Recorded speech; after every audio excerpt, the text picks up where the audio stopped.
The city never sleeps at 4:47 in the morning, but it pretends to.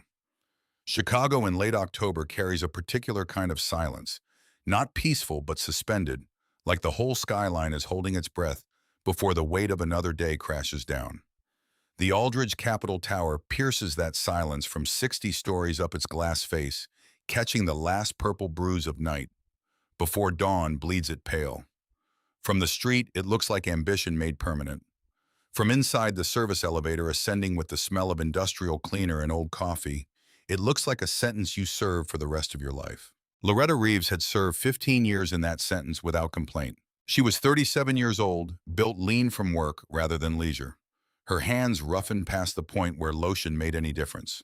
She wore her hair pulled back tight, the way women do when they've stopped having time to think about it, and her uniform gray with the small Aldridge Capital emblem stitched above the left breast pocket fit her.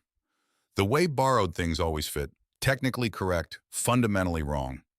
She pushed her supply cart through the corridor at 5:03 a.m., the way she had pushed it 3,000 times before. Except this morning, the cart had an extra passenger. Maya sat on the lower shelf between the mop bucket and the spare trash bags, her school backpack wedged between her knees, a library book open across her lap. She was 11 years old. She had her mother's jaw determined slightly squared, but her eyes came from somewhere else entirely, from some well of quiet intensity that Loretta had never quite been able to explain even to herself. Those eyes moved across the page with the focused efficiency of a machine calibrated for exactly this purpose, taking in words the way other children took in television hungrily without conscious effort. "You should sleep," Loretta said, not slowing the cart. Maya didn't look up. "I slept on the bus." That was 40 minutes. It was enough. Loretta wanted to argue, but arguing with Maya about whether she'd gotten enough sleep was like arguing with the building's thermostat. Technically possible, entirely pointless. The child had been running on insufficient rest since second grade when she discovered that the hours between midnight and 4 a.m. were the quietest in the apartment and therefore the most productive. Loretta had tried consequences, negotiations, outright pleading. Maya had tried compliance for approximately 1 week before reverting. Some battles you lose so many times they stop feeling like battles. Today was different in a way that tightened something in Loretta's chest before she'd even cleared the elevator. Aldridge Capital's executive floor, 58, the real one where decisions happened and carpets cost more than Loretta made in 3 months, was hosting an international partners meeting at 9. Loretta knew because she'd been assigned to clean it before the meeting, a privilege that paid an extra $40 and came with 17 pages of protocol about what not to touch, which surfaces required which products, the precise angle at which the window treatments should be positioned. She'd done it before. She knew the rules. The rule she'd broken today was bringing her daughter. Her sister Paulette had watched Maya for the past 8 school holidays, but Paulette was in Memphis for their cousin's wedding, and the 2 neighbors Loretta trusted were either working or traveling. Maya's school was closed for the federal holiday. Every affordable daycare in the South Side neighborhood was closed. Every option that didn't cost what Loretta made in a day had evaporated by 8 p.m. the night before. She'd spent an hour on the phone in the kitchen after Maya went to sleep, working through the list twice, arriving at the same answer both times: nothing. She'd made a calculation. Bring Maya, keep her in the break room on 48, give her books and snacks, be done with the executive floor by 7:30, be back before anyone with a title arrived. Clean logic, reasonable math. The problem with reasonable math was that it didn't account for what happened at 6:44 a.m. when Maya slipped away from the break room to find a working phone charger, took a wrong elevator, and ended up standing in the glass-walled corridor outside the 58th floor boardroom just as Vincent Aldridge stepped out of his private elevator 30 feet away. The freeze frame that would come back to Loretta in the months ahead, the image that would replay in the specific way that only deeply consequential moments do. Was this her daughter standing perfectly still in her school clothes? Dark jeans, a blue sweater, slightly too large, inherited from the previous winter. Her backpack hanging from one shoulder, and Vincent Aldridge stopping mid-stride, his $9,000 suit catching the early light, his face performing something that moved through surprise before landing somewhere considerably colder. The boardroom occupied the entire northeast corner of the 58th floor. 3 walls of floor-to-ceiling glass gave it a view that encompassed Lake Michigan, to the east the Chicago River's silver thread below, and the compressed geometry of the loop extending south like a circuit board someone had decided to make permanent. The carpet was a deep charcoal so thick it swallowed footsteps. The conference table was 40 feet of polished black granite surrounded by 18 leather chairs that cost more than the car Loretta had sold 3 years ago when the insurance became impossible. Everything in the room communicated the same message quietly, but without ambiguity: you belong here only if you already know you belong here. Loretta learned Maya had been found before she was told directly.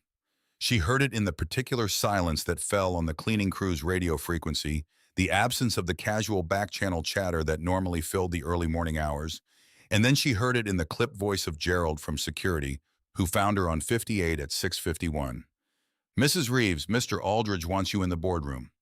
Not asks, wants. She pushed her cart to the service corridor, told herself three things in rapid succession. Stay calm, let him say whatever he's going to say, don't give him anything to use. Then walked to the boardroom with her hands at her sides. Maya was standing in the center of the room. Not near the door, not pressed against a wall in the appropriate posture of someone who understood she was somewhere she wasn't supposed to be.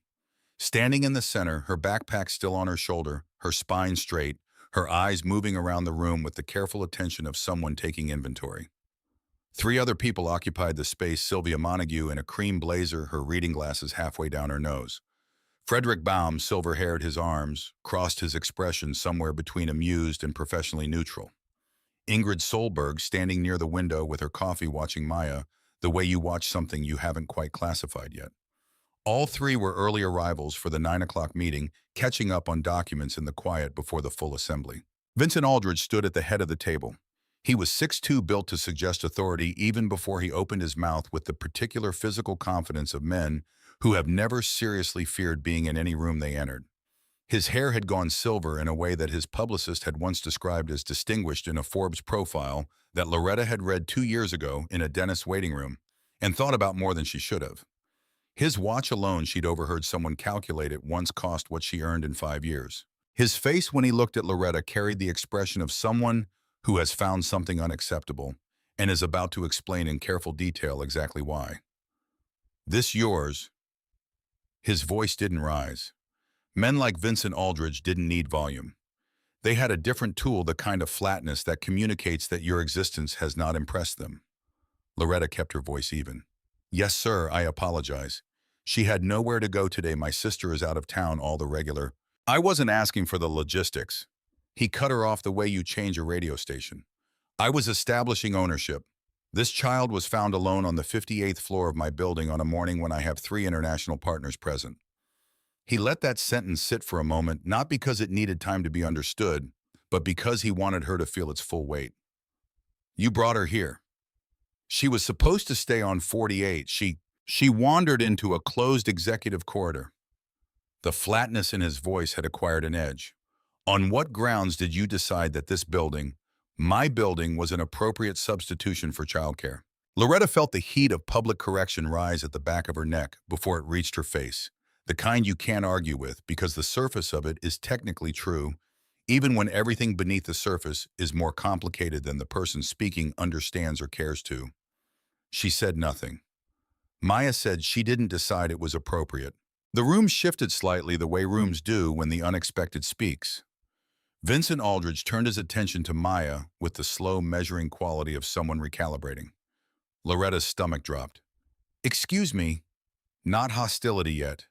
Something closer to the first stage of disbelief. Maya's voice was clear. Not loud, not defiant, clear, the way a statement of fact is clear. "My mom didn't decide this was appropriate. She decided it was necessary. Those are different things." Sylvia Montague's pen stopped moving. Vincent Aldridge tilted his head at a slight angle. Loretta recognized that angle.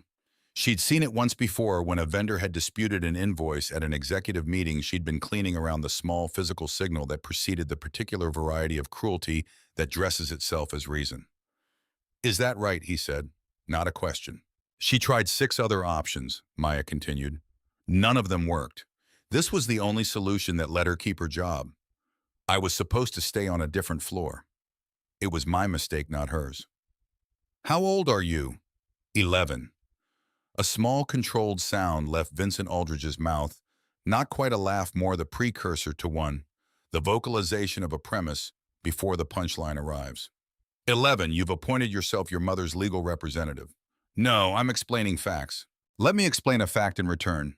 He moved then not toward Maya, but along the head of the table in the way of someone who controls space rather than occupying it. Your mother's employment contract contains explicit language about maintaining professional conduct, which includes the use of company property for personal convenience. Bringing an unauthorized minor into a restricted executive environment is not a gray area.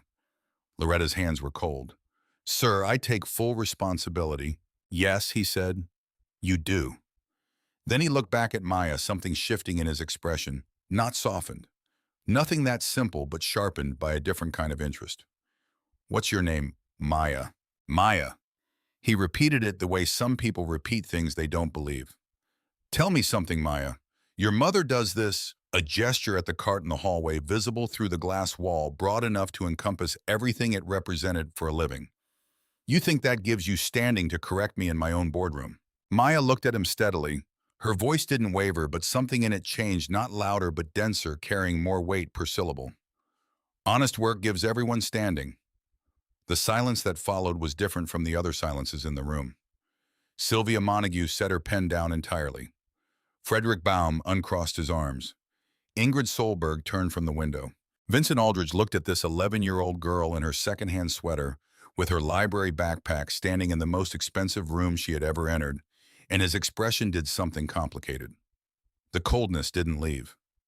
But something else arrived alongside it, the recognition of an unexpected variable, the way chess players look when the board has produced something they hadn't modeled. He reached across the table. On the granite surface among the arranged water glasses and document folders and leather portfolios lay a bound stack of papers. He picked it up, held it for a moment with both hands, the gesture of a man deciding whether to do something, then set it down in the center of the table facing Maya. You claim to speak how many languages? Loretta cut in before she could stop herself. Sir, she's a child. I'm asking her. Maya's eyes moved to the documents, then back to him. I speak English, French, German, Arabic, and Spanish. Frederick Baum made a sound, not mockery exactly, closer to the reflexive noise of a man who has heard too many overstatements in conference rooms to respond any other way. Vincent Aldridge leaned back against the table's edge, his arms crossing in a way that looked casual only because he'd practiced it. 5 languages. The cleaning lady's daughter speaks 5 languages. He let that construction sit in the room, offered it up to the temperature-controlled silence for the 3 investors to hear, and the particular shape of how he said it, cleaning lady's daughter, was designed to place both Maya and Loretta in their exact positions on the map of his regard, far south of the border where it mattered. Loretta felt something break behind her sternum. I propose a deal. His voice had taken on a performer's quality, the tone of someone who knows their audience. If you can correctly read and translate the documents in this folder, he tapped the stack, I will give you $1 million, cash, in front of everyone present. Another beat. These documents are in English, French, German, Arabic, and Japanese. If you can handle all 5, the money is yours. Frederick Baum straightened. Sylvia Montague's expression became carefully neutral. Ingrid Solberg set her coffee down. Loretta's voice came out low and fractured. She's 11 years old. This isn't... I didn't list Japanese. Maya's voice was quiet, precise. Vincent Aldridge paused. His rhythm, which had been so controlled, missed a single beat. What? You said Japanese, but I didn't list Japanese. I listed French, German, Arabic, and Spanish. Maya's eyes held his without performance, without aggression, just the steady navigating calm of someone who has learned that facts are the one currency no one can take from you by force. I can't translate the Japanese document, but I can try the others. She extended her hand. The room held still. Vincent Aldridge looked at the 11-year-old with her hand out, that flat, open, unadorned gesture, the same one used in boardrooms to close deals between people with MBAs and business cards and decades of professional armor, and something moved across his face that was too brief to name. Then he placed the documents in her hand. 5 minutes, he said. Maya took the papers. Her hands did not shake. She moved to an open section of the table's edge, not sitting because no one had offered her a chair, laid the documents flat, divided them by the language markers on the header tabs, set the Japanese packet to the side, with a deliberateness that was itself a kind of statement, and began. The first document was the English language investment summary, a dense clause-heavy agreement regarding participation percentages and tiered financial guarantees for the proposed Aldridge-Montague infrastructure partnership. Maya read it aloud at a measured pace that suggested comprehension rather than performance. Then without pause, she rendered it in French, not textbook French, not the phonetically correct, but contextually thin French of language class graduates, but fluent idiomatic French that made Sylvia Montague lean fractionally forward. Wait! Sylvia's voice was careful, professional, but underneath it something genuinely alert. The indemnification clause. What did you say about the triggering conditions? Maya repeated the passage, then added without being asked. The way it's written, the trigger is ambiguous between material breach and constructive breach. In French contract law, those carry different burdens. The original English is probably intentional, but it creates exposure on the French side of the agreement. Sylvia Montague took off her reading glasses, picked up her pen, wrote something. The second document was in French, a technical memorandum on cross-border banking protocols. Maya took it up and, looking once at Frederick Baum, shifted into German without preamble. Her accent did not carry the hesitancy of learned language. It carried the particular musicality of language absorbed through daily proximity, through the rhythm of real conversation, through the ear rather than the eye. Frederick Baum removed his reading glasses with the slow, involuntary movement of a man who needs to see something more clearly. Where did you learn German? His voice carried the texture of genuine surprise, thinly wrapped in professional composure. Maya's answer was simple, without apology or performance. My neighbor, Mr. Gerhard Halbrook. He's third-generation American, but his grandparents came from Stuttgart. He said words are the one thing you can give a child that no one can repossess. Frederick Baum looked at her for a moment that exceeded what the situation professionally required. The third document was a technical report on international currency transfer protocols written in German. Maya read it and translated in real time into Spanish, fluent, grammatically precise, with the rhythmic quality that comes not from textbooks, but from the lived texture of a language heard daily. When she finished the section on regulatory compliance, she cross-referenced it in English for Frederick's confirmation and moved on without waiting for applause because she wasn't performing. She was working.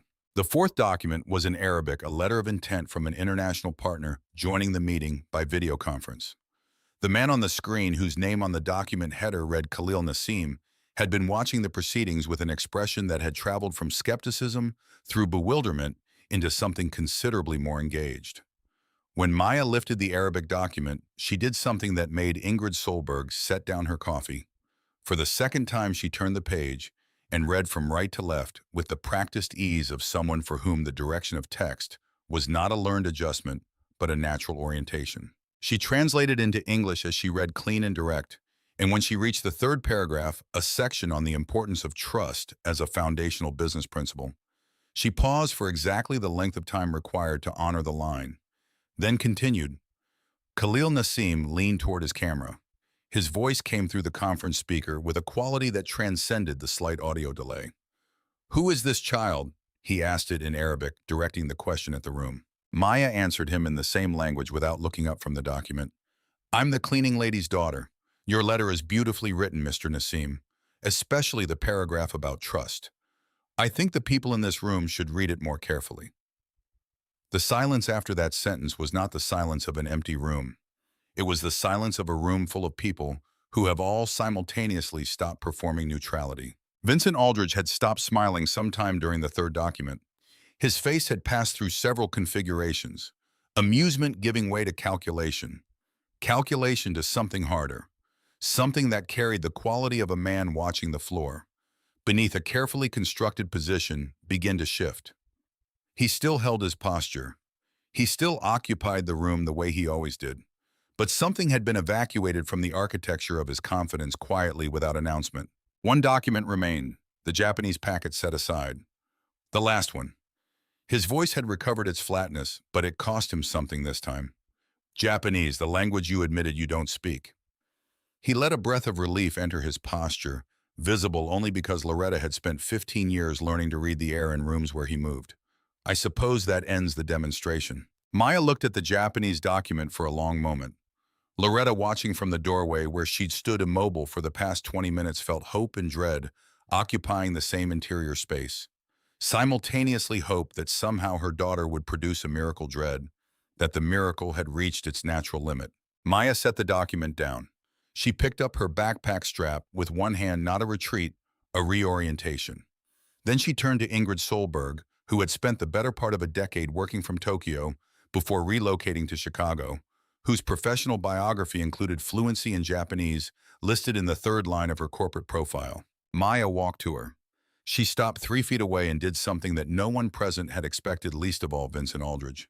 She inclined her head, not a bow, nothing theatrical, just the small, genuine forward motion of someone communicating respect with the economy, of someone who has studied what respect looks like across different grammars of behavior. "I don't speak Japanese," she said. "I know that means I can't complete what was asked, but I've studied what I could find about how things are done, about the value placed on acknowledging what you don't know rather than pretending otherwise." She paused. "I'd be honored if you'd teach me someday. Not today. Someday." Ingrid Solberg stood very still. Then she straightened, the deliberate straightening of someone who has made a decision, and looked at Vincent Aldridge with an expression that Loretta had never seen directed at him in 15 years of cleaning around his professional life. Something between evaluation and conclusion.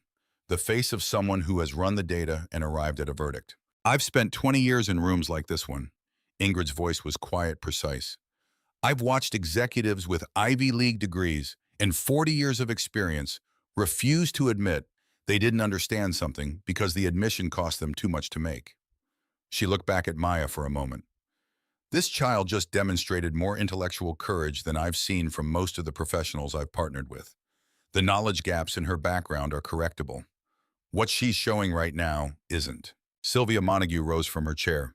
Not dramatically, just stood the way someone stands when they've finished deliberating. "I agree completely. What I've witnessed here is extraordinary." She looked at Vincent with the calm, professional directness of a woman who had written 7-figure checks in this room and intended to write fewer of them in the future. "This was supposed to be a joke at a child's expense. I'd like to get back to the actual meeting." Frederick Baum nodded once, a single efficient acknowledgement. "Remarkable." The word carried weight precisely because he deployed it rarely. Khalil Nassim's voice came through the speaker. "Mr. Aldridge, you made a promise." The child translated 4 documents with a precision that exceeds what I receive from contracted professionals. I would say she exceeded the stated terms. The room waited. Vincent Aldridge uncrossed his arms. His face had the quality of a room after the furniture has been rearranged without permission. The same elements, a fundamentally altered arrangement. When he spoke, his voice had lost the performed quality, entirely leaving something raw underneath. "This was never a serious offer. It was a point of demonstration. I'm not giving $1 million to a child." "A demonstration of what?" Sylvia Montague asked. Her tone did not rise. It didn't need to. Of the fact that she's her mother's daughter." The question was quiet. It landed harder than anything loud. "Mr. Aldridge, I've been a partner in this firm for 6 years. I've watched you conduct business across 4 continents. I've extended significant benefit of the doubt in several conversations where I probably shouldn't have."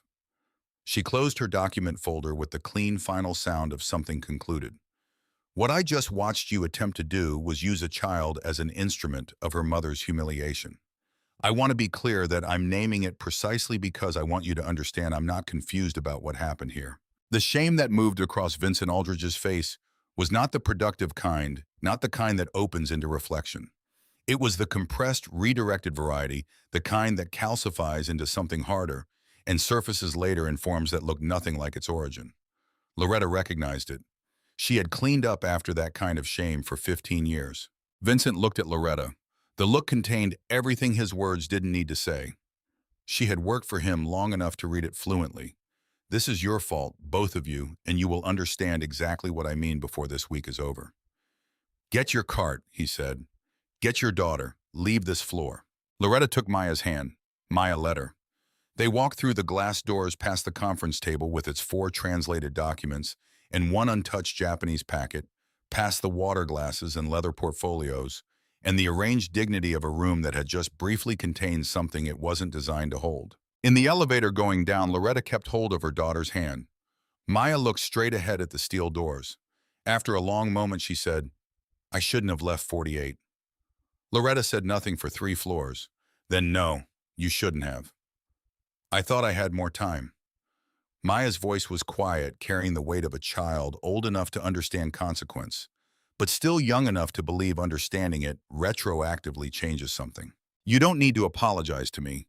I know, I'm not apologizing. I'm explaining. Loretta looked at her daughter at the secondhand sweater, the library backpack, the jaw set in an expression she had seen in her own mirror 47,000 mornings. She thought about what Ingrid Solberg had said. She thought about Sylvia Montague closing her folder. She thought about the way Khalil Nassim had leaned toward his camera as if proximity to the screen might bring him closer to whatever he was witnessing. She thought about the look on Vincent Aldridge's face as they left. The building swallowed them back into its service infrastructure. The corridors that smelled of cleaner and recycled air, the freight elevator, the unremarkable machinery of the place where actual work happened. At 7:34 a.m., Loretta pushed her cart back to the supply room on 48 and signed out 2 hours early. Maya sat on a bench in the break room eating the granola bar from her backpack, her book open again. They rode the bus home through a city that was fully awake now, loud with traffic and purpose entirely indifferent to the particular thing that had just occurred on the 58th floor of a glass tower.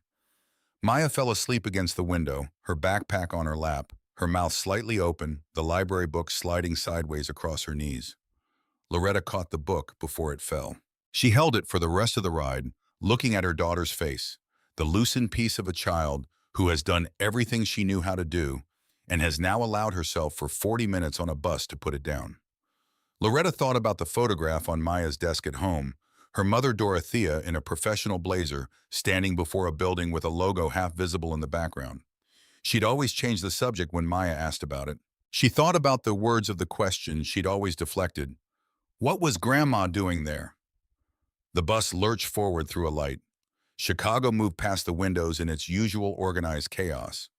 Loretta held the book, watched her daughter sleep, felt the cold thing behind her sternum that had nothing to do with the weather.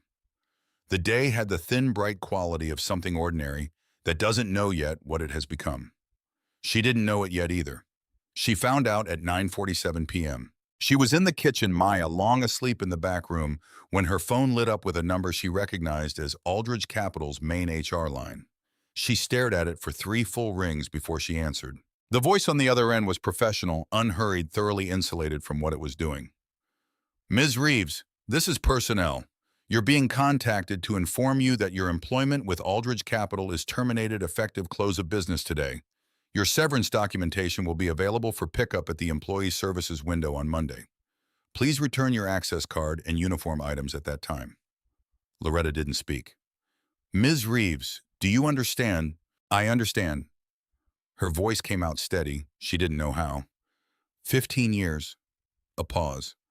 The documentation. I heard you. She ended the call. The kitchen was very quiet. The window above the sink showed the apartment building across the alley, its lights going off one by one as the neighborhood settled into night.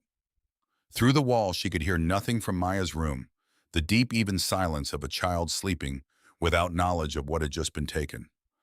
Loretta sat in the chair at the kitchen table, the one with the slightly uneven leg that she'd been meaning to fix for 2 years, and placed her phone face down on the table. 15 years. 3,000 days of 5 a.m. alarms in service elevators and cleaning the floors that other people soiled. 3,000 days of being invisible in rooms where everything visible cost more than her monthly rent. 3,000 days of keeping her head down, maintaining professional conduct, being the person the contract described, reliable, discreet, present, grateful. She had broken the rules today. She knew that.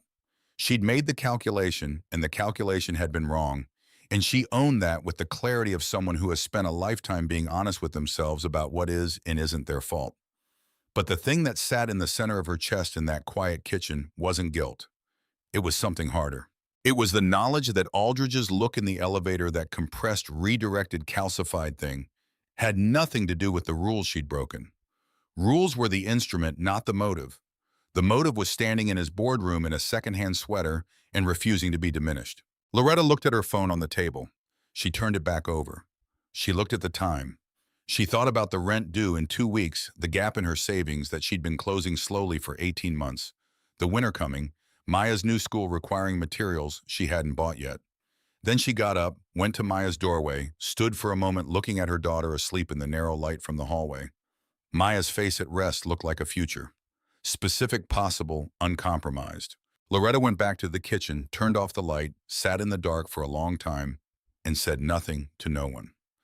Outside Chicago moved through its ordinary night, indifferent as cities always are to the weight of what individuals carry inside their ordinary apartments, in their ordinary lives, carrying it, because that's what you do, because there is no other choice, because tomorrow the alarm will go off at 5 a.m. and something will have to be decided. She didn't know yet what that something would be.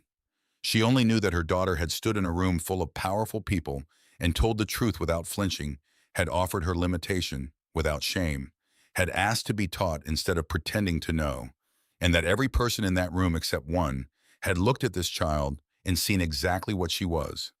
The one who hadn't was the one who signed the checks. Loretta put her head in her hands in the dark kitchen and held herself together by the discipline of someone who has learned that falling apart is a luxury the morning doesn't accommodate.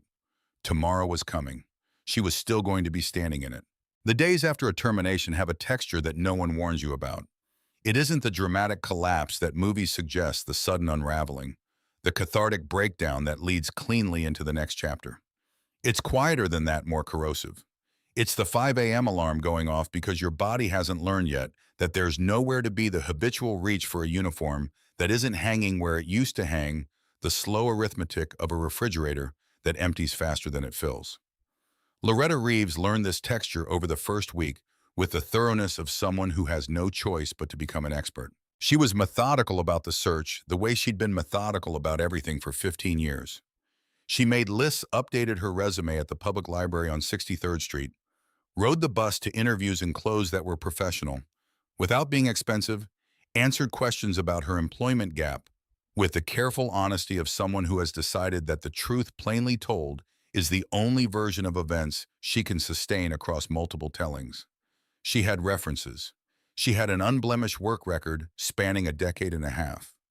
She believed the basic currency of someone who shows up, does the work, doesn't cause problems. What she didn't know, not in the first week, not until the pattern became undeniable, somewhere around day 11, was that the currency had been voided. The seventh rejection came from a hotel management company on Michigan Avenue. The ninth from a corporate facilities service operating out of the West Loop. The 11th was the one that broke the pattern open, a callback from a small cleaning service in Evanston, 40 minutes on the train, where the hiring manager had been warm in the initial phone screen, specific about hours, clear about the pay rate. Loretta arrived for the in-person interview to find the manager's expression reconfigured into something closed, apologetic, performing regret in the way of someone who has been told something they didn't want to hear between the phone screen and today. "We've filled the position," was what he said. The position had been posted that morning. Loretta took the train back from Evanston in the window seat, watching the city pass, doing the math that her body was already calculating whether she wanted it to or not. She didn't know about the phone calls yet. She didn't know that Vincent Aldridge's professional network in Chicago's facilities management sector was extensive, deliberately cultivated, transactional, in the way that powerful people maintain relationships, not through warmth, but through the implicit communication that their goodwill is worth having, their displeasure worth avoiding. She didn't know that Preston Galt had made 6 calls on Vincent's behalf, quiet calls, the kind that leave no paper trail, the kind that say nothing explicit but convey everything necessary. She would find this out later. In that second week, all she knew was the doors. The cough started small, a scrape at the back of her throat, intermittent, easy to dismiss. She dismissed it. She had more pressing inventories to manage. Maya noticed before Loretta acknowledged it. Maya noticed most things before they were announced. It was the quality that made her both extraordinary to raise and occasionally exhausting, this early warning system. She seemed to run continuously, processing the atmospheric pressure of rooms, of conversations, of her mother's posture at the kitchen table. She said nothing directly about the cough. Instead, she appeared one evening with a cup of tea that Loretta hadn't asked for, set it on the table without comment, returned to her homework. The gesture carried the weight of a child who has learned that some forms of care require the dignity of being offered without acknowledgement. What Loretta didn't know, what she would not know for several more weeks, was that after she fell asleep each night, the apartment entered a second shift. Maya had found the online translation platforms during the first week. She'd been methodical about it in the way she was methodical about most things. Research first, then selection, then execution. She created a profile under the name M. Wells, her grandmother, Dorothea's maiden name, a choice that carried a weight. Maya didn't fully understand yet, but felt as appropriate in the way that certain instincts arrive before their explanations. She listed her language competencies without elaborating on her age, uploaded a work sample translated from a publicly available document, set her rate at the lower end of the market to generate initial volume. The first job paid $43 for a restaurant menu translation from English to French. She completed it in 50 minutes, submitted it before midnight, received a 5-star review by morning. The second job was a legal correspondence summary, English to German, for a small import firm in Milwaukee. She turned it in 2 hours under deadline. The reviews accumulated with the quiet, compounding logic of quality work, recognized specific confident referencing, particular turns of phrase, the kind of feedback that generates referrals. She worked between 11 p.m. and 3 a.m. The window when the apartment was fully quiet, when Loretta's breathing from the back bedroom had settled into the even depth of genuine sleep, rather than the shallow, restless, near sleep of worry. Maya kept her screen brightness low.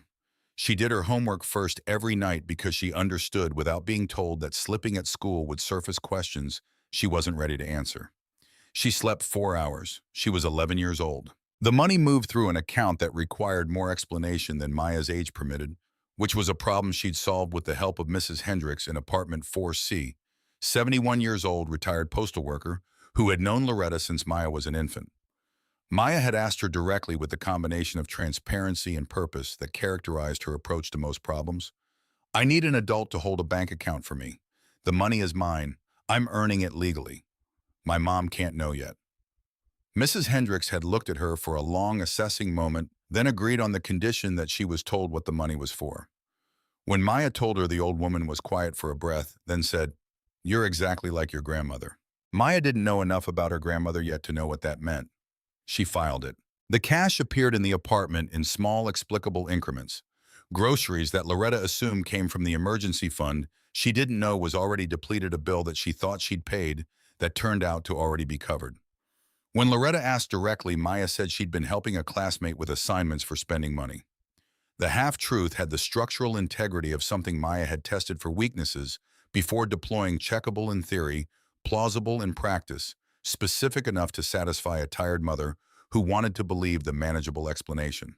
Loretta accepted it with the exhaustion of someone running on reserves. She didn't press. She should have pressed.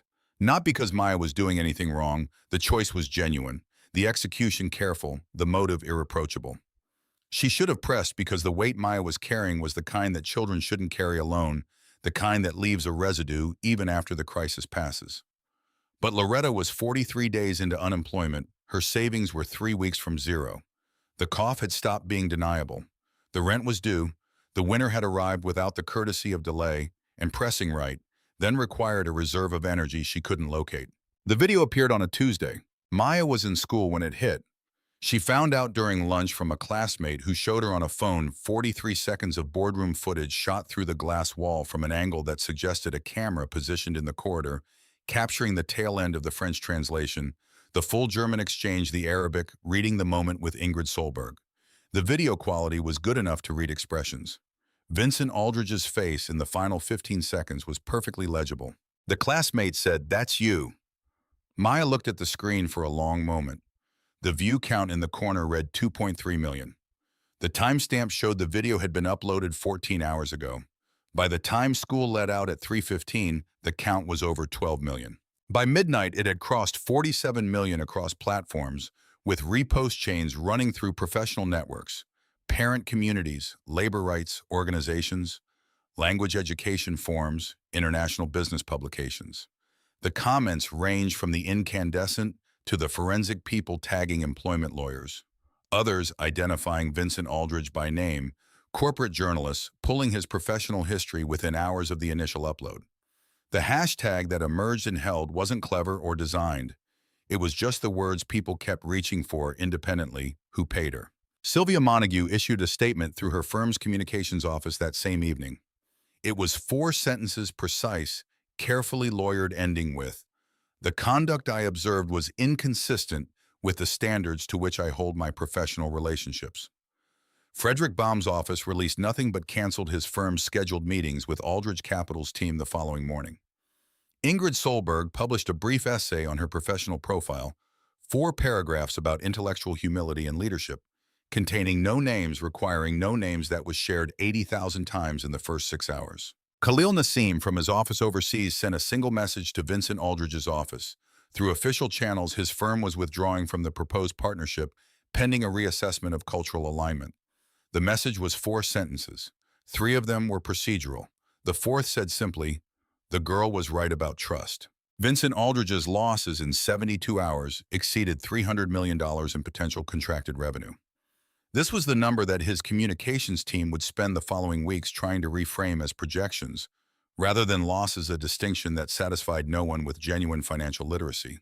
Maya watched the view counter from Mrs. Hendricks's apartment on the Tuesday night because she didn't want to watch it in front of her mother, didn't want Loretta to see her face while she tried to understand what the number meant. Mrs. Hendricks sat beside her on the couch, not watching the screen, watching Maya instead. "Someone filmed it," Maya said. "Someone always films it, baby." "I didn't know." "Doesn't change what you did." Maya thought about this. The view counter moved in real time, small jumps every few seconds, accelerating. She thought about all those eyes. She thought about her mother asleep across the hall in their apartment, unaware. She thought about Vincent Aldridge watching the same numbers from whatever floor he occupied, recalculating. "He's going to be angry," she said. Mrs. Hendricks was quiet for a moment. "He's already angry. That's different from what comes next." What came next arrived 12 days later in the form of 2 people Maya had never met. She was called out of her 6th grade English class at 10:23 a.m. on a Thursday. The principal's face when she appeared in the classroom doorway had the configuration of an adult who has received news they don't know how to hold, careful, effortful, performing a calm that the eyes undermine. Maya closed her book, put it in her bag with the unhurried precision of someone buying time to organize their interior, followed the principal down the corridor to the main office. 2 people were waiting. A man in his mid-40s, brown suit, government-issue lanyard. A woman slightly younger, navy blazer, a folder on her lap. Both had the practiced, neutral expressions of people trained to be unreadable. The man introduced himself. His name was Dennis Hargrove, DCFS. The woman was his colleague. They had received an anonymous report raising concerns about Maya's home environment and working situation. They were here to conduct an initial assessment. Maya sat in the chair across from them and felt the quality of a trap that has been set with patience and precision. Not the crude kind, not the obvious kind, but the kind that uses the architecture of legitimate systems to accomplish illegitimate ends. She recognized it not from experience, but from the same instinct that had told her standing in that boardroom that Vincent Aldridge's proposal was designed to produce only one outcome, regardless of her performance. She answered their questions. She was honest about the translations, about Mr. Wells, about Mrs. Hendricks and the account. She was honest in the way she was always honest, precisely without volunteering more than the question asked for, but without constructing a version of events designed to flatter. When Hargrove asked whether she knew it was illegal to misrepresent her age on a professional platform, she said, "I knew it was necessary." The woman wrote something. "Has your mother asked you to work?" Hargrove asked. "My mother doesn't know." "Why didn't you tell her?" "Because she would have stopped me." "Why would she have stopped you?" Maya looked at him steadily. "Because she believes children shouldn't carry adult problems." "I disagree." Hargrove looked at her across the institutional desk. For a moment, the professional neutrality of his expression faltered slightly, not into warmth but into something more complicated. The look of a person doing a job they've stopped being fully comfortable with. He told her they would need to speak with her mother. He told her there was a hearing scheduled in 10 days. He told her that the outcome of the assessment would determine next steps regarding her living situation. Maya asked, "What does next steps mean?" He said it meant they needed to ensure she was in a safe environment. "I'm safe," she said. "My mother is the safest person I know. The only unsafe thing in my life is the man who got her fired for refusing to be humiliated." The woman's pen paused. "Do you know who filed the report?" Maya asked. Neither of them answered. Maya didn't need them to. Loretta was in the principal's office when Maya came out of the assessment. She'd been called during the meeting, had arrived 20 minutes in, had been told she would need to wait, a bureaucratic cruelty of small dimensions making a mother wait 15 feet from her child while strangers asked that child questions about whether her home was adequate. Loretta's face when Maya emerged had the quality of someone who had spent the 20-minute wait doing very precise internal damage control, organizing the flood so it didn't show. She pulled Maya into a hug that lasted longer than their usual ones. Maya let it. She felt her mother's hands on the back of her head, the pressure of a person who is measuring something through touch that words can't calibrate. "Are you okay?" Loretta pulled back her hands on Maya's shoulders. "I'm okay." Maya meant it. "They're going to come to the apartment. There's a hearing in 10 days. Loretta's jaw tightened. A hearing? He arranged it. There was no need to specify who. The DCFS investigator has financial connections to an Aldridge subsidiary. I don't know how yet, but he does. The report was anonymous. It came from inside Aldridge Capital Tower. Loretta stared at her daughter. "How do you know that?" Maya considered how to answer. "I pay attention." Then, because her mother deserved more than that, "I've been paying attention to a lot of things you don't know about yet. We need to talk." The conversation happened that night. All of it, the online work, M. Wells, Mrs. Hendricks, the account, the money.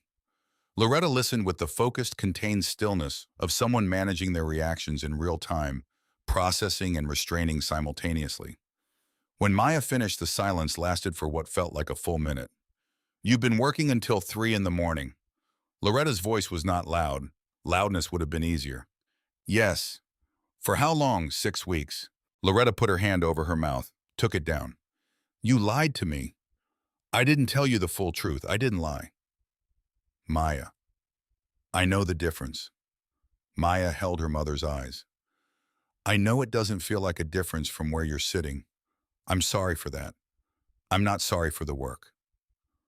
Loretta didn't speak for another long moment. Outside the kitchen window, the alley lights cast orange strips across the ceiling. The city moved through its routines below. "Promise me something," Loretta finally said. "What?"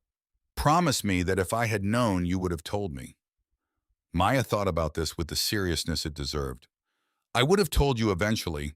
I needed to know first that it was working." It wasn't the promise Loretta had asked for. They both knew it. Loretta looked at her daughter, at this 11-year-old who had been running a small business in the middle of the night to keep their apartment warm, and the expression on her face moved through too many things to name, settling finally into something that lived in the same complicated territory as grief, pride, love, and a maternal fury at a world that had made this necessary. "I'm stopping it now," Loretta said. "Okay. You're sleeping." "Okay. You're going to let me handle what comes next." A pause. "Okay." Then quietly, "But you shouldn't handle it alone." 2 days later, a woman named Harriet Cole left a handwritten note under the apartment door. The note contained a time and address, a coffee shop in Hyde Park, 6 blocks from the university, and 4 words: "He wants to help." Loretta read the note twice, handed it to Maya, watched her read it. Maya recognized the name on the note's return header, Harriet Cole, written in the precise, unhurried script of someone who has been composing professional correspondence for decades. "Who is Edmund Whitfield?" Loretta asked. Maya looked at the name on the header. "The man who built what Vincent Aldridge runs." She paused. "We should go." They went separately, a precaution that Maya insisted on without fully explaining. Loretta arrived at the coffee shop at the specified time. Maya arrived 6 minutes later, having walked the perimeter of the block, once first noting exits and sight lines, with the habitual caution of someone who has learned that the environment beyond their apartment contains variables that require assessment. Edmund Whitfield was already there. He was 73, white-haired, wearing a dark wool coat that had once been expensive and had become distinguished through wear. His hands on the table were the hands of someone who had spent years in conference rooms but had started somewhere physical, carrying some residual roughness that decades of leather chairs hadn't entirely smoothed away. His eyes, when Maya entered, tracked to her with the quality of recognition, not of having met her before, but of encountering something expected, something long anticipated. He looked at her for a moment that lasted slightly longer than introduction required. "You have Dorothea's eyes," he said. The words produced in Maya a stillness she didn't fully understand yet. Not recognition, not understanding, but the physical sensation of standing on the edge of something whose dimensions she couldn't see from where she stood. Loretta's cup stopped halfway to her mouth.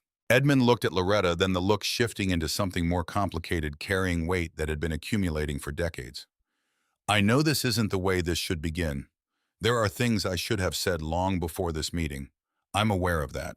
He explained what he could offer money for Loretta's medical treatment. The cough had been diagnosed 4 days earlier as acute bronchitis trending toward pneumonia, a verdict delivered at a free clinic on the south side, with the detached efficiency of a system that processes too many cases to allocate adequate gravity to any individual one. He knew about it. He didn't explain how. Maya looked at the envelope he placed on the table. She looked at the man who had placed it. Why? Her voice carried no suspicion of the performed variety, just the clean, direct inquiry of someone who has learned that motivation matters more than gesture. Because I made something that became a weapon, Edmund said. I handed it to someone I raised and believed in. Every life it's damaged since then has a line back to that decision. That's guilt, Maya said. Guilt helps you. It doesn't help us. Edmund held her gaze. You're right. There's more. He placed both hands flat on the table in openness, a refusal to deflect. I want to help stop him, not just for what he did to your family, for everything 15 years of this.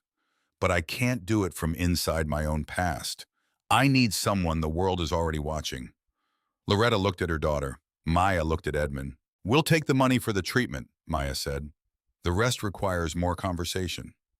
Edmund nodded once. The small, clean nod of someone who expected exactly this answer, who respected it. That night at 11:47 p.m., Maya's phone rang. She was awake, not working, just awake, lying in the dark, thinking through the geometry of the day's new information. The number was blocked. She answered on the second ring.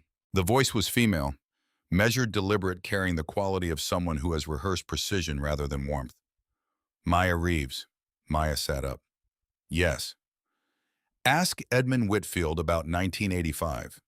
Ask him about the French embassy in Washington, D.C. Ask him why your mother has never known her father's name. Silence. Outside the window, a distant siren. Maya's own breathing, which she kept even by an act of will she wasn't entirely conscious of making. Who are you? She asked. Someone who has been collecting the truth for 20 years because no one else was going to. A pause. The hearing is in 8 days. He has someone inside DCFS. You need more than Edmund's money. You need what I have. The line went dead. Maya sat in the dark for a long time. She thought about the photograph on her desk, her grandmother Dorothea, in a professional blazer, standing before a building whose logo she had looked at 100 times without asking the right question. She thought about the way Edmund's eyes had moved to her when she entered the coffee shop. She thought about Mrs. Hendricks saying, "You're exactly like your grandmother."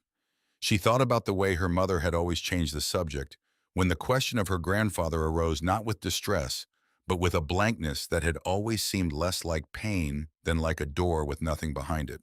She was beginning to understand that the blankness was not nothing. It was the shape of something that had been deliberately removed. She confronted Edmund the next morning. Not at a coffee shop, at his office on a street in Hyde Park, in a building without signage that Harriet Cole directed her to, with the calm efficiency of someone who has been managing exactly this kind of meeting for many years. Edmund's office was books, floor-to-ceiling old maps and frames, the accumulated archive of a life lived at the intersection of finance and history. He was behind his desk when Maya entered.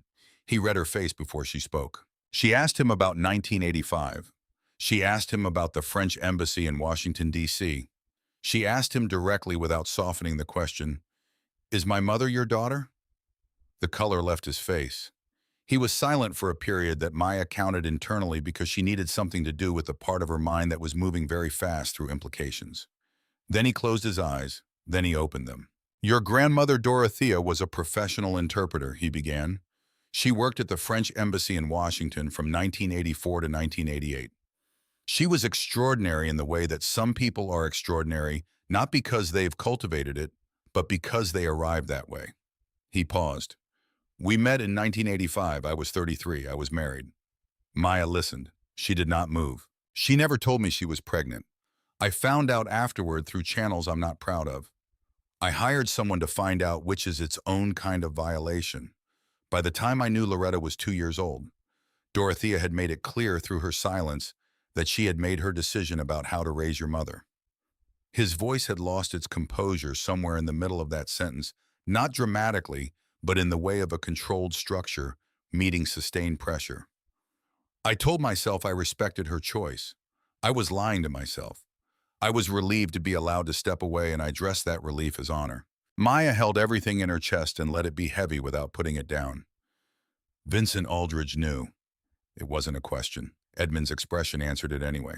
He found a letter I wrote to Dorothea in 1989. He was 12. He never confronted me directly, but I understood years later that he had known. The timing of certain decisions he made about Loretta's employment, the department she was never offered despite her record, the assignments that kept her visible enough to monitor but far enough from authority to matter, none of it was arbitrary. Maya felt something in her chest crystallize. Not anger, something colder, the temperature of an understanding that rearranges everything it touches. He kept her close enough to control her, far enough away that she'd never have reason to ask questions. Edmund's jaw worked. I believe so. He was afraid of her. Maya's voice was quiet. Not because of what she knew, because of what she might find out. Because if she found out and came to you, everything he thought he'd secured became uncertain. She paused. He's been punishing her for existing for 15 years, and she never even knew why.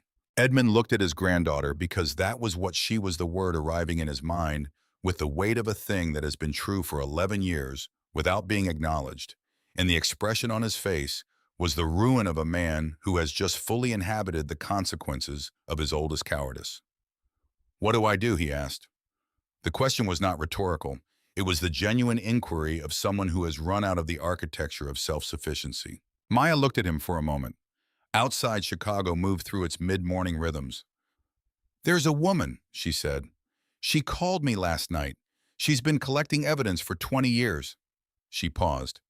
I think it's time you told me everything you know about Vincent's sister. Edmund went still. Her name is Nora, Maya continued. She's the one who called me.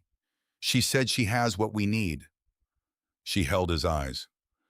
Why did he send her away? The answer Edmund gave her took 40 minutes. By the end of it, Maya had a complete map of the things she was inside, its history, its architecture, its pressure points. She had the clarifying sensation of someone who has been moving through a maze in the dark and has just been handed a light that shows every wall and every exit simultaneously. She also had 8 days until a hearing designed by a man who believed his resources were inexhaustible. She was 11 years old. Her mother was in the hospital 4 miles away with pneumonia. Their savings were gone. The rent was overdue. The DCFS investigator had been paid to deliver a predetermined outcome. The most powerful man she had ever encountered had turned the machinery of his influence toward the specific task of erasing her family. She sat in Edmund Whitfield's office, surrounded by his books and his maps, and his decades of accumulated consequence, felt the full weight of all of it, let it be exactly as heavy as it was. Then she thought about Ingrid Solberg standing up, about Sylvia Montague closing her folder, about her grandmother Dorothea standing before a camera at an embassy carrying a language in her body that no one could take away. She took out her phone. She called the number that had called her the night before. It rang twice. Tell me where to meet you, Maya said. Nora Aldridge was 47 years old, which meant she had been carrying evidence for nearly half her life. She met Maya at a diner on South Cottage Grove, a place with orange vinyl booths, worn pale at the edges, where the coffee arrived without being ordered, because the regulars formed the majority of the clientele. Nora fit there the way people fit into places they've chosen specifically because no one from their former life would think to look. She was lean in the way of someone who had shed everything excess with dark circles that weren't from last night but from 1,000 last nights, with the stillness of a person who has learned to make themselves small as a survival strategy. She looked, Maya thought, like someone who had been waiting for a very long time for a reason to stop waiting. She placed the hard drive on the table before Maya sat down. 20 years, Nora said. Every time Vincent did something that couldn't be undone, I documented it. Not because I had a plan, because I needed somewhere to put the truth when there was nowhere else for it to go. Maya looked at the drive, then at Nora. Why now? Nora's answer was direct. Because he's doing it to a child. He's done it to adults, to competitors, to people who couldn't fight back for reasons of their own. I watched all of it. I documented all of it. I told myself the right moment would come. But when I saw what he did in that boardroom, she stopped, reorganized. There's no version of myself I want to be that keeps waiting after that. Maya asked about Preston Galt. Nora opened her laptop, pulled up a file she'd clearly accessed many times before the navigation of someone who knows a document by its position on a drive.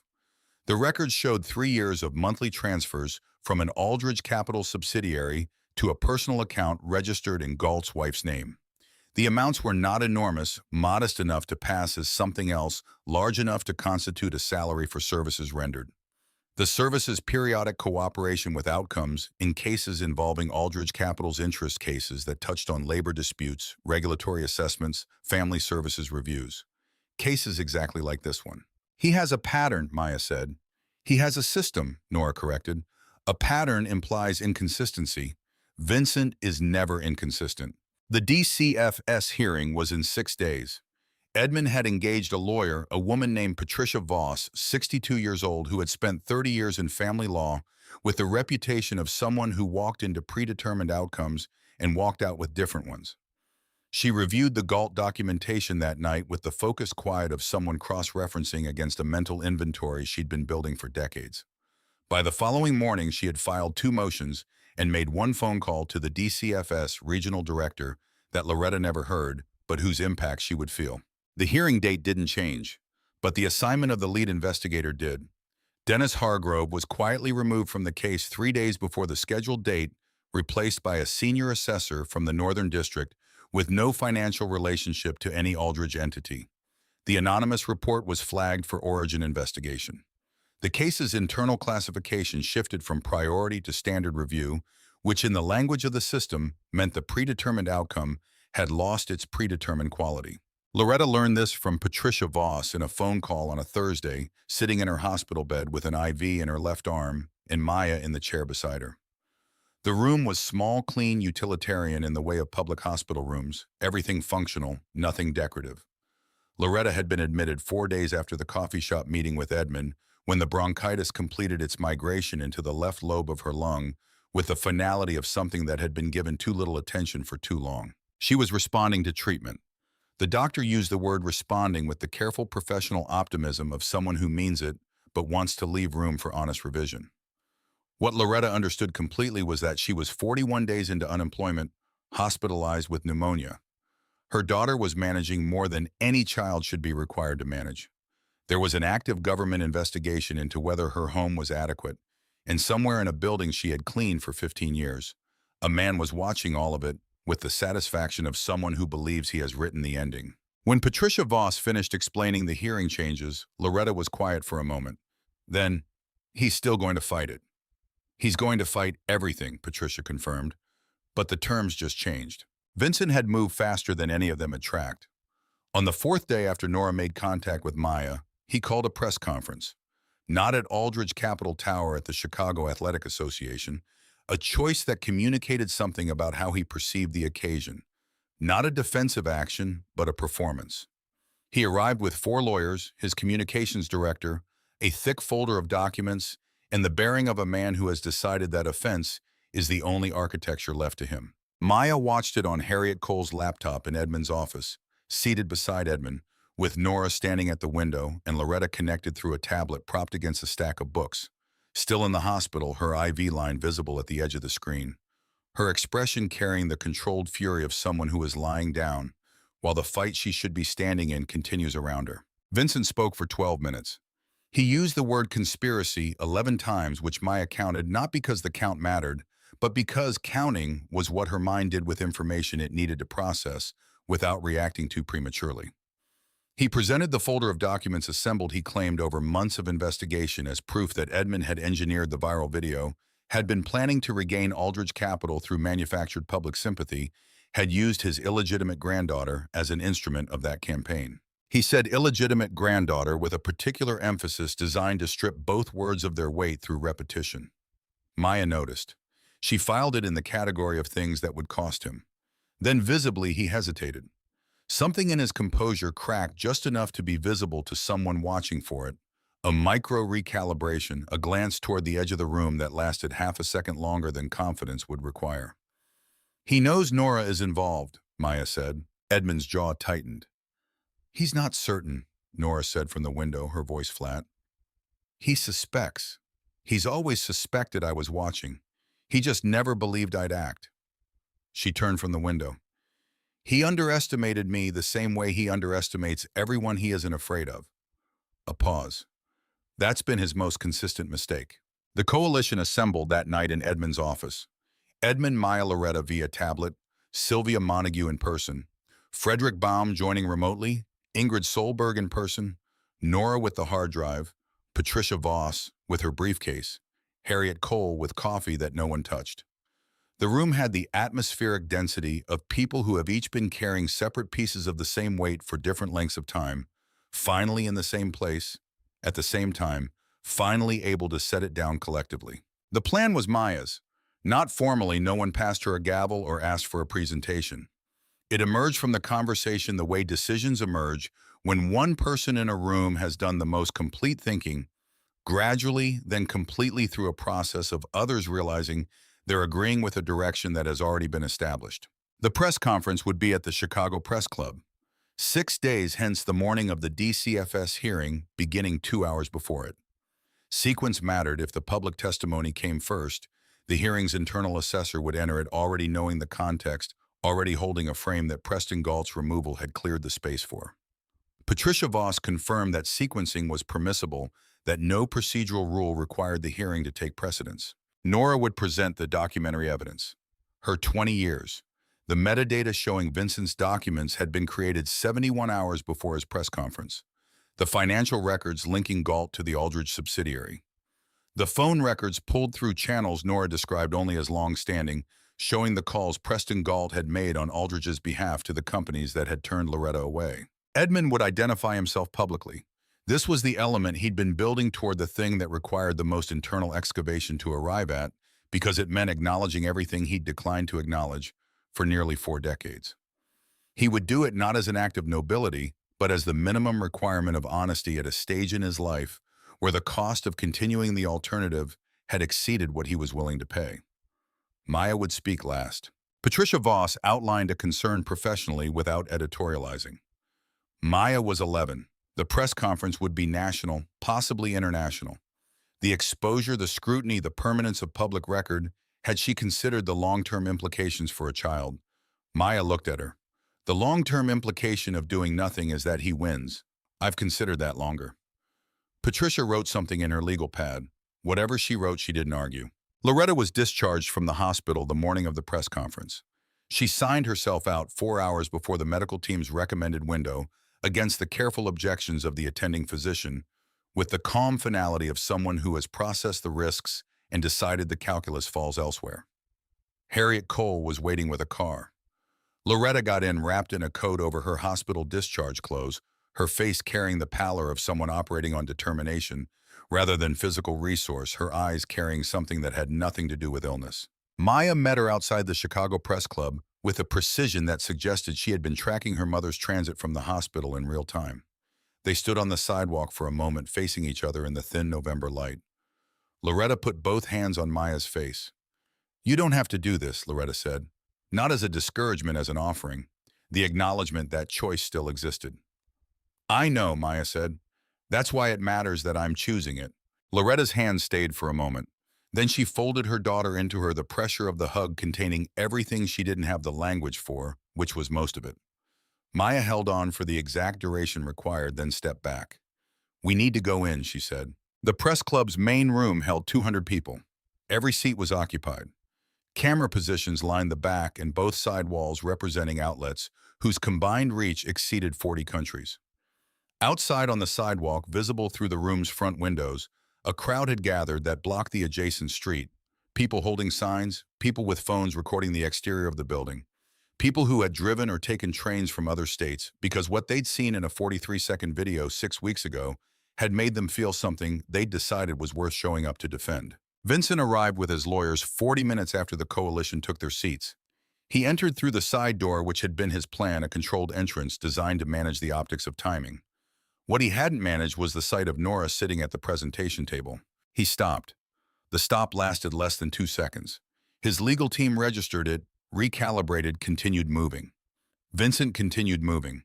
But the stop had happened in front of 200 people with cameras, and it had the quality of a man whose interior architecture has registered an unexpected structural failure. His lead attorney approached the podium first, beginning the procedural setup for Vincent's presentation. Sylvia Montague leaned toward the microphone at the coalition's table. "We have new evidence directly relevant to the documents Mr. Aldridge intends to present. We'd like to begin." The moderator, a senior member of the press club, 70 years old, with the impartial, faintly weary gravitas of someone who has managed many rooms in many states of conflict, acknowledged the request. Vincent's attorney objected on procedural grounds. The moderator overruled with the economy of a person who has heard every procedural objection and is unmoved by the variety. Nora took the primary microphone. She spoke for 18 minutes. Her voice was even throughout, not robotic but controlled in the way of someone who has rehearsed emotional management as a professional skill and deployed it here as an act of will. She explained who she was. She explained why she had spent 20 years in documentation rather than earlier action, not as an excuse but as a structural explanation of the dynamics that make silence the rational choice for people adjacent to power, right up until the moment it isn't. She said, "My brother built an architecture of fear inside every relationship he touched. That includes the one with me. It took watching him deploy it against an 11-year-old to make me understand that I'd been calling compliance survival when it was actually participation." The room absorbed this without noise. She connected the drive to the presentation system. The screen behind her populated with the first document creation metadata timestamp origin signature. She walked through it without flourish, just the sequential presentation of data by someone who understood that documented fact requires no dramatization. Vincent's investigative materials had been created on a specific date 71 hours before his press conference. The origin computer was registered to an Aldridge Capital internal server. The digital signature matched a workstation assigned to Preston Galt's legal office. She moved to the financial records, monthly transfers, dates, amounts, account numbers, the subsidiary routing. She moved to the phone records, the calls made from Galt's office to the facilities management companies that had turned Loretta away after the termination. In the fourth row, Preston Galt, who had arrived with Vincent, who had been sitting with the composed, tight expression of someone maintaining a position under pressure, stood up. His attorney grabbed his arm. He shook it off.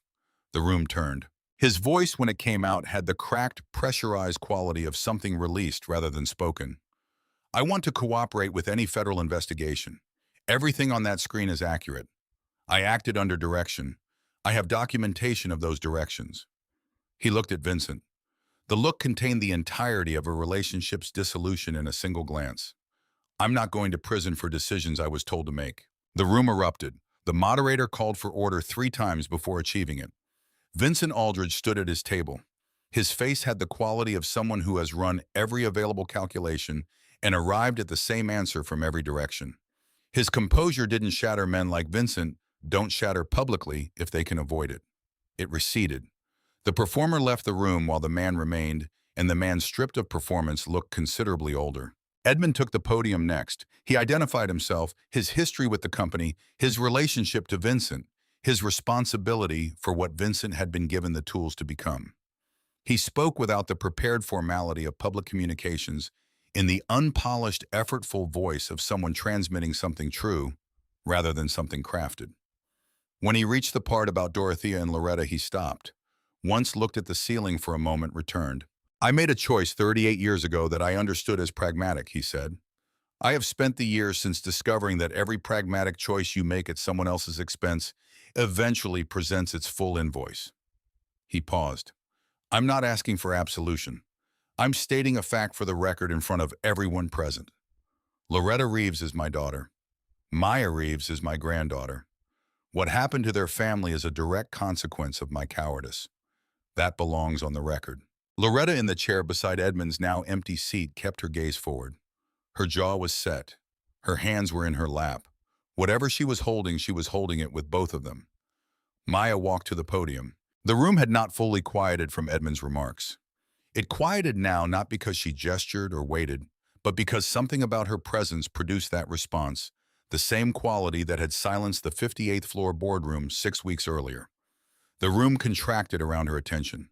She was 11 years old, in a blue sweater, not the same one, but the same kind. She had her notes on a single index card. She didn't look at them. My name is Maya Reeves. I'm in the 6th grade. My mother has worked harder than anyone I've ever known for longer than I've been alive, for a company run by a man who decided the moment she stopped being invisible to him that she needed to be destroyed. She paused. I'm not here to describe what he did. You've seen the documents. You've heard the testimony. Another pause, the weight of someone choosing each next word deliberately. I want to say something about what he didn't understand. The room held its breath. He looked at my mother and saw someone with no power. He looked at me and saw someone with less. He made every decision from that assessment. She set the index card down flat on the podium. But the people who have nothing to lose are the ones who have nothing left to protect. We don't have reputations to manage. We don't have positions to secure. We don't have empires that can be taken from us. The only thing we have is the truth, which means it's the only thing we'll use. Her voice had the quality of something refined through pressure into a denser, more durable form. He promised me $1 million in that boardroom because he believed it was safe to promise, because he believed I would fail, that my failure would teach my mother something, that his money was never at risk, because people like us don't win. She looked directly into the nearest camera. He was wrong about all of it. 2 federal agents entered through the side door at 10:47 a.m. Vincent Aldridge watched them cross the room with the expression of a man who has spent his life understanding that consequences are distributed unequally, arriving at the moment when the distribution corrects. The lead agent identified herself. She cited the relevant statutes: wire fraud, bribery of public officials, document falsification, conspiracy, retaliatory employment interference. She said he had the right to remain silent. Vincent looked at Maya across the room. The look he gave her contained several things, none of them coherent with the others. Fury, evaluation, something that might have been beneath everything else. The beginning of a recognition he didn't have the vocabulary for yet. His lips moved.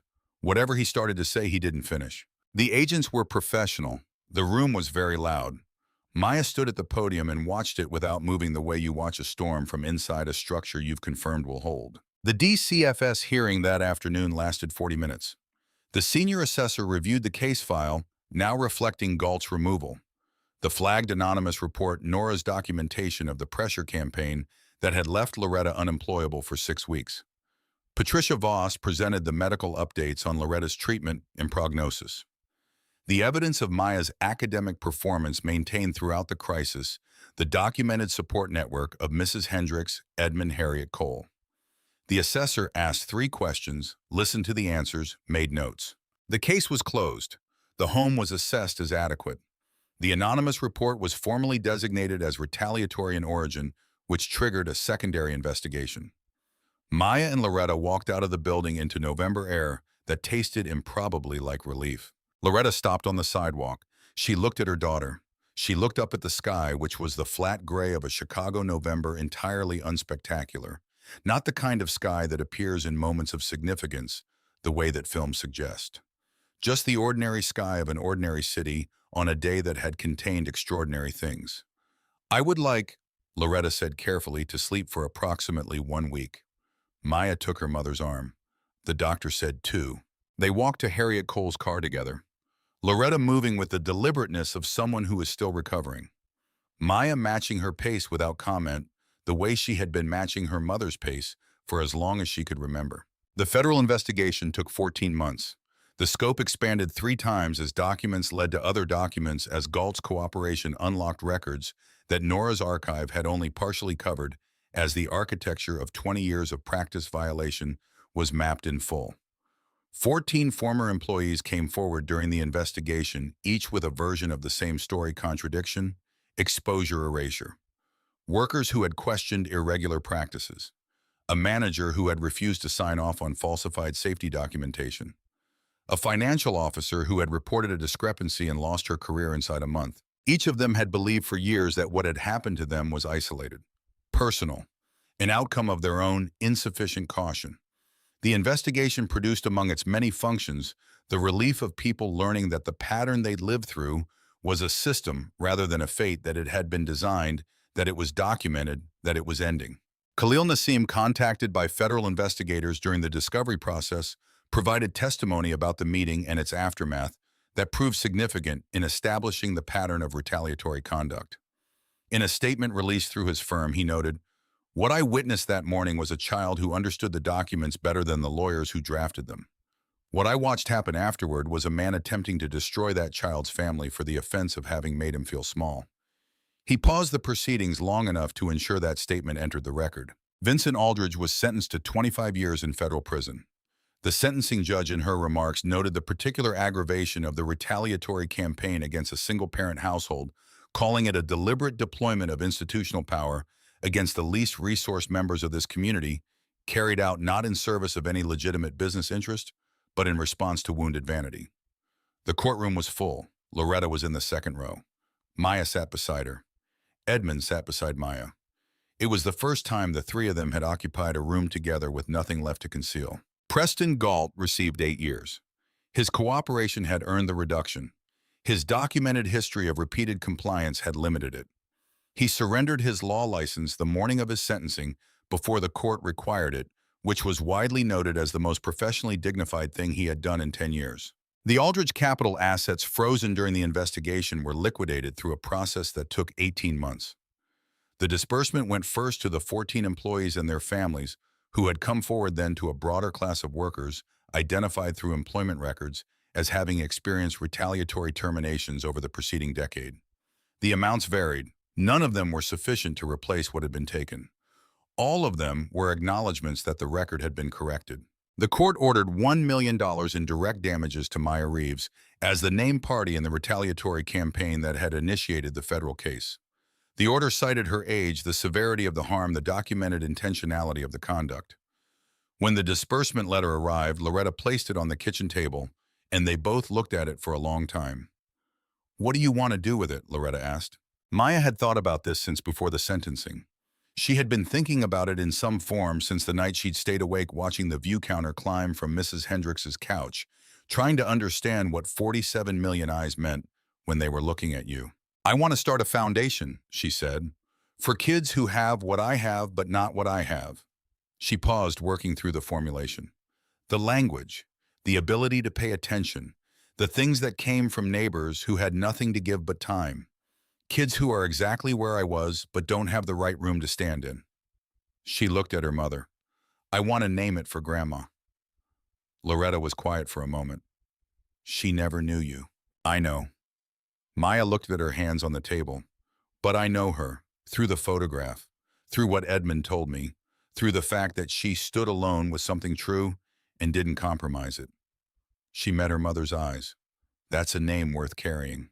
The Dorothea Reeves Foundation opened its doors in the spring in a leased office space in Hyde Park, 4 blocks from the university, with a staff of 3 and a board that included Sylvia Montague, Frederick Baum, Ingrid Solberg, Nora Aldridge, Patricia Voss, and Mrs. Hendricks from Apartment 4C, who accepted her board seat with the brisk efficiency of someone who considered it overdue.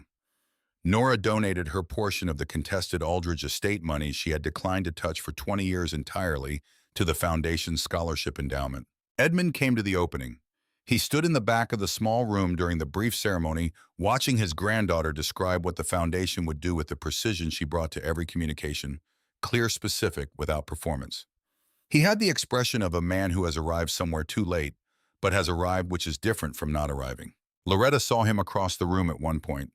Their eyes met. She gave him a nod, small, measured, neither warm nor cold. The nod of someone who has not forgiven but has decided to proceed, which is its own kind of grace available to people who understand that healing is not an event but a direction. It was for now enough. Both of them understood that.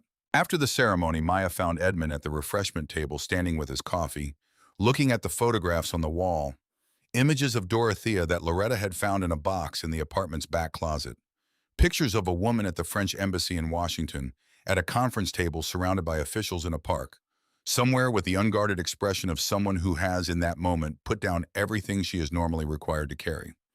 Edmund looked at the last one for a long time. "She looks happy," Maya said. She was. Edmund's voice was very quiet. She was one of those people who carry their happiness inside rather than wearing it. You had to know where to look. He paused. "You have that too." Maya considered this. "I'm not sure I'm happy right now." "No." He looked at her. "But you know where it lives. That's the same thing eventually.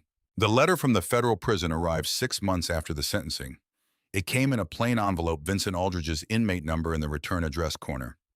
Loretta handed it to Maya without opening it. It was addressed to Maya, which was its own statement about who Vincent understood the center of the story to be.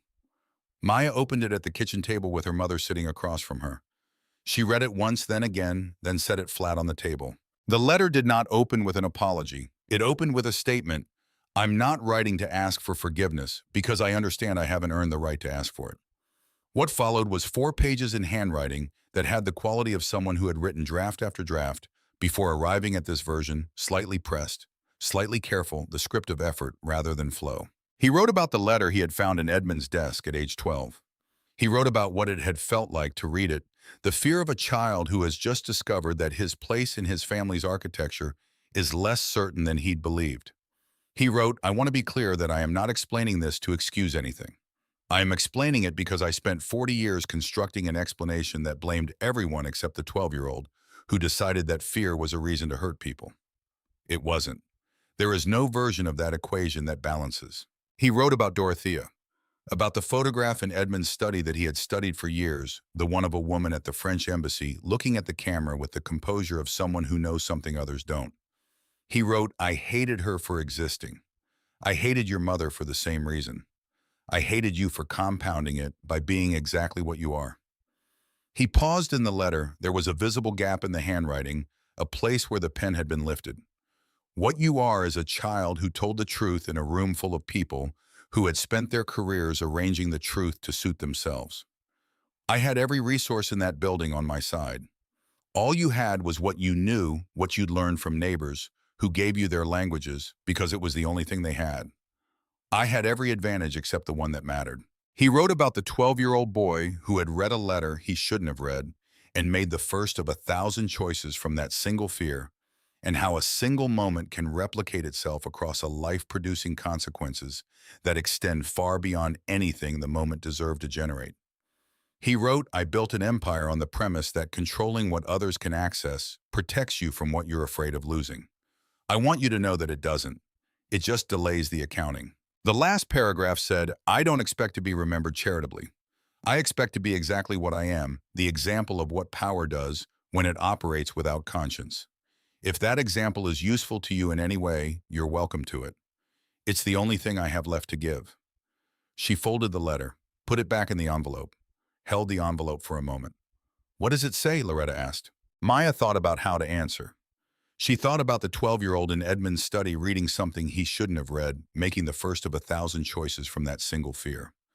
She thought about the difference between understanding and forgiving, which she had been thinking about since the night she told Edmund to explain everything. She thought about the difference between forgiving and proceeding, which she understood better now than she had then. "It says he finally knows what he lost," she said. Loretta held her eyes for a moment, then nodded once slowly, the nod of someone who doesn't need more than that. Maya set the envelope on the table. She looked out the kitchen window at the Chicago winter, which had cycled back around to the gray the city wore when the year was ending. In the distance, the skyline held its permanent posture, carrying thousands of stories simultaneously without acknowledging any. She thought about the service elevator at 5 a.m., the supply cart with its worn wheels, her library book propped on a mop bucket, her mother pushing them both through corridors that smelled of recycled air and other people's work. She thought about standing in a 40-foot boardroom and hearing a man laugh the laugh of someone who has never been seriously wrong about anything he considered important. She thought about Ingrid Solberg standing up. She thought about her grandmother at the French embassy carrying languages no one had given her, bridges she'd built out of pure attention to the world around her. There was a conversation she needed to have with her school's language coordinator about the independent study program, a letter she needed to write to the Dorothea Foundation's first scholarship recipients, a phone call she owed Mrs. Hendricks, who had been waiting patiently for a full debrief. There was her mother's follow-up appointment with the pulmonologist on Thursday. There was Edmund, who had called yesterday to ask whether she had time this week, in the careful way of someone who is still learning how much to ask for, still calibrating what he's allowed to want from the family he spent so long failing to claim. There was the work. There was always the work. Maya got up from the table, washed her cup at the kitchen sink, Set it in the drying rack with the unhurried precision of someone who has learned that ordinary tasks done with care are how you maintain yourself between the extraordinary ones. She looked at her hands on the edge of the sink. Her mother's jaw, her grandmother's attention, whatever else had come from wherever else, assembled into this particular person at this particular kitchen sink in this particular city on a winter morning with everything still ahead. A powerful man had once looked at her mother cleaning his floors and concluded that was the whole of who Loretta Reeves was. He had looked at Maya in a secondhand sweater and concluded that the sweater told the complete story. He had made every subsequent decision from those conclusions, building an elaborate structure on the premise that some people are fully knowable from the surface of them. He had been so certain. He had been so completely irrevocably wrong. Maya dried her hands, picked up her backpack, called toward the back bedroom that she'd be home by 4. The door closed behind her with the ordinary sound of ordinary mornings.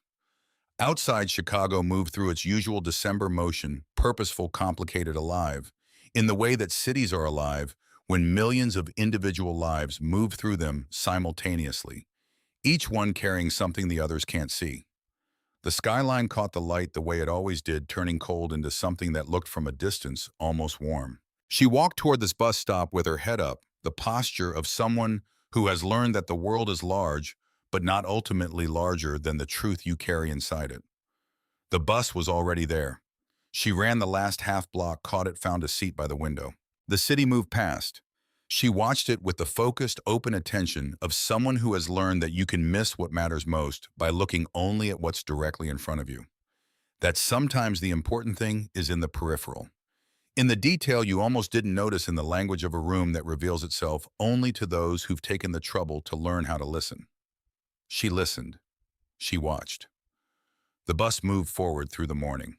She was 11 years old. She had every language she needed. The rest was time.